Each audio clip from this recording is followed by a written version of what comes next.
ఎందుకు?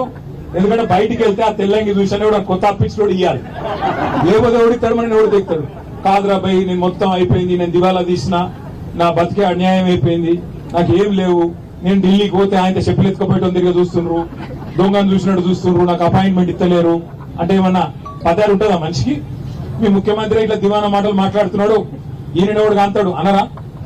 ఇక అందుకే రేవంత్ రెడ్డి పనికిమాలిన మాటలు మాట్లాడాడు తప్ప ఒక్క మంచి పని చెప్పు. ఎన్ని కథలు చెప్తివి నువ్వు?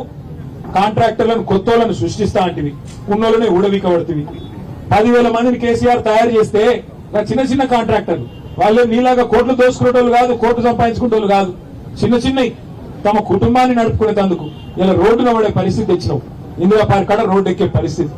అందుకే రేవంత్ రెడ్డిని, కాంగ్రెస్ ప్రభుత్వాన్ని, ముఖ్యంగా ఎస్సీ ఎస్టీ డిక్లరేషన్ ఇచ్చిన మల్లికార్జున్ ఖార్గే గారిని, లీడర్ ఆఫ్ ఆపోజిషన్ రాహుల్ గాంధీని మనం అడగాలి, రేవంత్ రెడ్డిని కాదు.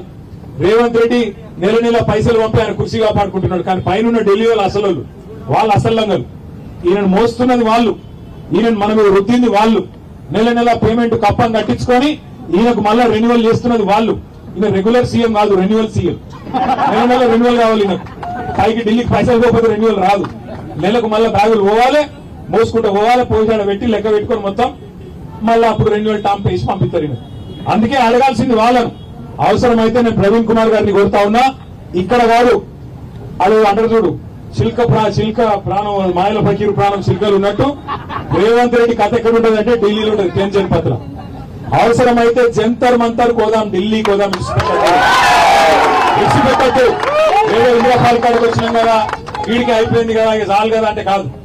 ఖచ్చితంగా జీవో నంబర్ 17 రద్దయ్యేదాకా, రేవంత్ రెడ్డికి బుద్ధి వచ్చేదాకా, వాళ్ళు చెప్పినట్టు ఎస్సీ ఎస్టీ డిక్లరేషన్ లో ఖచ్చితంగా 30% ఎస్సీ ఎస్టీలకు, బీసీ డిక్లరేషన్ లో చెప్పినట్టు 42% బీసీలకు కాంట్రాక్టులు వచ్చేదాకా ఇడిచిపెట్టద్దు. రాహుల్ గాంధీని, మల్లికార్జున్ ఖార్గేని వదిలిపెట్టకుండా పోరాటం చేస్తేనే, చివరిదాకా లక్ష్యం సాధించేదాకా పోరాటం చేస్తేనే అది ధీరోదాత్తుని లక్షణం.